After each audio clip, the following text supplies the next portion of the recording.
হর হর মহাদেব বন্ধুরা, হাতে গোনা আর মাত্র কয়েকটি দিন পরেই শুরু হতে চলেছে শ্রাবণ মাস। এই মাসে লক্ষ্য করবেন অধিকাংশ বিবাহিত মহিলাদের হাতে রয়েছে সবুজ চুড়ি এবং বেশিরভাগ সময় তারা সবুজ বস্ত্র পরিধান করেন। আপনি কি কখনো ভেবে দেখেছেন কেন শ্রাবণ মাসে এগুলো পরা হয়? ভগবান শিবের সঙ্গে সবুজের সম্পর্ক কি? তাহলে দেবাদিদেব মহাদেব কি সবুজেই তুষ্ট? কোন নিয়ম মেনে সবুজ চুড়ি পরলে শুধুমাত্র দেবাদিদেব মহাদেব নয়, সাথে দেবী পার্বতীরও আশীর্বাদ লাভ করা যাবে? চলুন বন্ধুরা, এই সকল গুরুত্বপূর্ণ তথ্যগুলো এবার আমরা জেনে নিই। ভগবান শিবের আরাধনা বা উপাসনা করার জন্য হিন্দু ধর্মে শ্রাবণ মাসকে অত্যন্ত শুভ হিসাবে মানা হয়। এমনকি শ্রাবণ মাস মহাদেবের প্রিয় মাস বলেও প্রচলিত বিশ্বাস রয়েছে।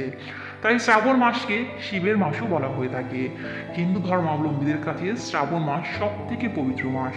বলা হয় এই মাসে প্রত্যেক সোমবার মন দিয়ে শিবের আরাধনা করলে মনোবাঞ্ছা পূরণ হয়। তবে নিয়ম মেনে তো করতে হয়। তাই মনে করা হয় এই সময় শিবের প্রিয় জিনিস দিয়ে সেবা করলে সহজেই মনোবাঞ্ছা পূরণ হয়।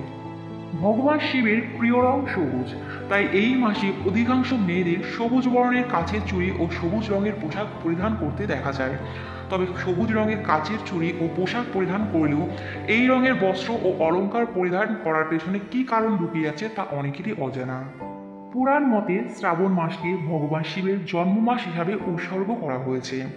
এই সময় চারিদিকে বর্ষার জলে পুষ্ট হয়ে প্রকৃতি হয়ে ওঠে সবুজাভ শস্য শ্যামলা।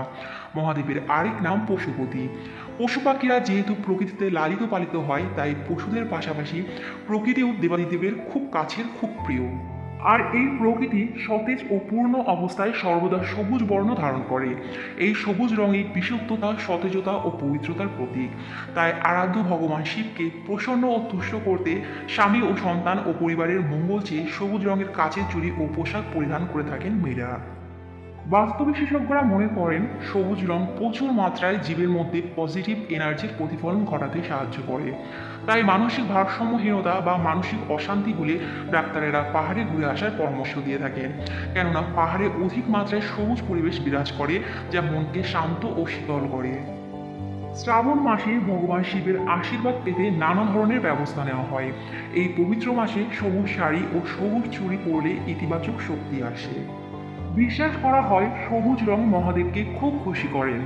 তাই এই মাসে বিবাহিত মহিলারা যারা সবুজ রঙের চুড়ি ও পোশাক পরেন তারা সৌভাগ্যের আশীর্বাদ পান। এছাড়াও সবুজ রং পরিধান করে শিব পার্বতীর পূজা করলে পরিবারের মঙ্গল হয়। সবুজ রং সুখ ও সমৃদ্ধির প্রতীক। বিশ্বাস করা হয় যে শ্রাবণ মাসে সবুজ চুড়ি পরলে সৌভাগ্যের উদয় হয়। সবুজ রং হতাশা থেকে মুক্তি দেয়। সবুজ রংটি সুখ, শান্তি এবং প্রাণশক্তিও দেয়। সবুজ রং ইতিবাচক শক্তি দেয়। ধর্মীয় বিশ্বাস অনুসারে এই শ্রাবণ মাসে সবুজ চুড়ি পরলে ভাগ্য আলোকিত হয়। এই সকল কারণেই শ্রাবণ মাসে বেশিরভাগ মহিলারা সবুজ রঙের চুড়ি ও সবুজ পোশাক পরিধান করেন। এবার আমরা জেনে নেব শ্রাবণ মাসে আপনারা কিভাবে সবুজ চুড়ি পরবেন। অবশ্যই নিয়ম মেনে আপনারা সবুজ চুড়ি পরবেন। 2025 সালে শ্রাবণ মাস শুরু হবে 18 জুলাই শুক্রবার থেকে। আপনারা শনি ও মঙ্গলবারে সবুজ চুড়ি কিনবেন না এবং শনি ও মঙ্গলবারে এই দুটো দিন সবুজ চুড়ি পরবেন না। শুধুমাত্র বিবাহিত মহিলারাই সবুজ চুড়ি পরতে পারে। বিবাহিত মহিলারা যখন সবুজ চুড়ি নিজেদের জন্য কিনবেন, তখন 3 জন বা 5 জন অন্য বিবাহিত মহিলাদের জন্য সবুজ চুড়ি কিনতে হবে। সবুজ চুড়ি সৌভাগ্যের প্রতীক। আপনি নিজে যেহেতু সৌভাগ্যবতী হবেন, তেমনি অন্যকেও সৌভাগ্য বৃদ্ধিতে সাহায্য করবেন। সবুজ চুড়ি পরার আগে সেই চুড়ি মাতা পার্বতীকে অর্পণ করুন, তারপরে সেটা প্রসাদ রূপে নিজের হাতে পরুন। সবুজ চুড়ির সাথে লাল চুড়ি মিশিয়েও আপনি মাতা পার্বতীকে অর্পণ করতে পারেন। এর ফলে ভগবান শিবের সাথে মাতা পার্বতীরও আশীর্বাদ লাভ করবেন আপনারা।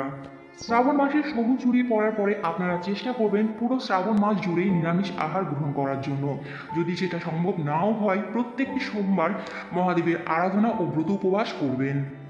আজকের ভিডিওটা এই পর্যন্তই। যদি ভালো লাগে লাইক, কমেন্ট, শেয়ার করবেন। পরবর্তী ভিডিওর আপডেট পাওয়ার জন্য চ্যানেলটি সাবস্ক্রাইব করে পাশে থাকবেন। নমস্কার।